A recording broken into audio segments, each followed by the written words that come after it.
Hello, I'm Jeff Michael. Here is your CBS On The Go update. A South LA restaurant is not going to be opening this morning after a pickup truck crashed right through the front door.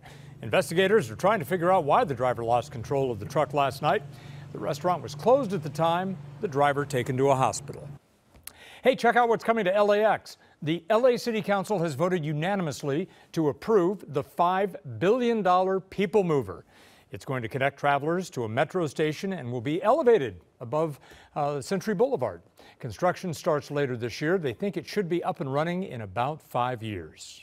All right, now here's your CBS 2 travel forecast with Danielle Gersh. Hi, Jeff. A spring storm is developing today in the west, and that is going to bring heavy mountain snow and strong winds. The storm will also bring strong winds to the desert southwest and the high plains, and that will lead to extreme fire danger. By Friday, hazardous weather expected in the central and southern portions of the country, and that means severe storms in the south, as well as blizzard conditions in the northern plains. Highs today 80s from Dallas to Houston to Phoenix, 70s here in the Southland, upper 50s in San Francisco, 50s from Portland to Seattle, 76 in Denver, 70s in Kansas City into Chicago and Charlotte too, 50s for Manhattan this afternoon and up into Boston. If you're traveling today, the big map looking pretty good. You should not see any weather-related travel delays. So that's some good news. If you're staying here in the Southland, that we are talking about very gusty onshore winds. We have high wind warnings, wind advisories with us throughout the day and into tomorrow, as well as high surf advisories. This is something to keep in mind if you're heading to the beach with us until tomorrow morning. Your extended forecast shows highs today 60s and 70s near average. Winds wind down tomorrow. That means temperatures warm up. A beautiful weekend on the way. 80s and sunshine Saturday. A little more clouds moving in for Sunday.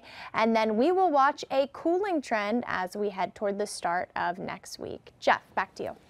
All right, Danielle, thanks. An Inland Empire dog needs some help. She was bit by a rattlesnake while she was trying to protect her family. CBS 2's Joe Kwan has the story. It's gonna be okay, Joe.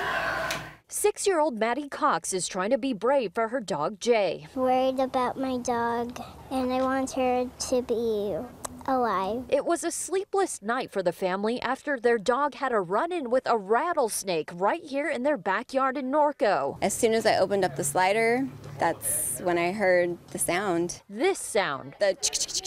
Of the rattle. A rattlesnake right next to the girls' playhouse. Oh my God. Jennifer Bauman Cox says thankfully Maddie and 3-year-old Zoe were inside. Had it not been so hot, they probably would have been outside. Jennifer walked around the playhouse. That's when Jay went on the attack. Jay dragged the rattlesnake from this corner to here. Signs of the showdown are still here in the yard. I didn't know that she was bit at first. I did think that the blood on her jowls was, from the guts from the snake. But the family started worrying when Jay was out of breath and acting strange. I was pretty much scared. Called my vet. They didn't have any anti-venom. Jennifer rushed Jay to this hospital about 10 miles from their home. Jay received the anti-venom right away, and veterinarians say Jay had been bitten at least twice. So far, Jay has had 2 rounds of the anti-venom, and the family is left with thousands of dollars in vet bills. At a friend's encouragement, Jennifer started this GoFundMe page. How do you put a price tag on trying to save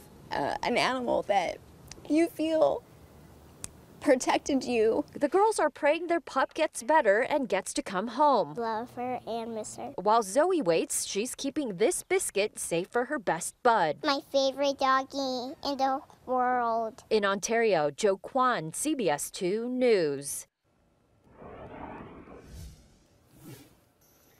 All right, now your CBS On The Go sports. The Ducks take on the San Jose Sharks in Anaheim tonight for Game 1 in the Stanley Cup playoffs. Meantime, the Angels will open up a 4-game series in Kansas City against the Royals. The Halos are on a streak. They've won 4 straight.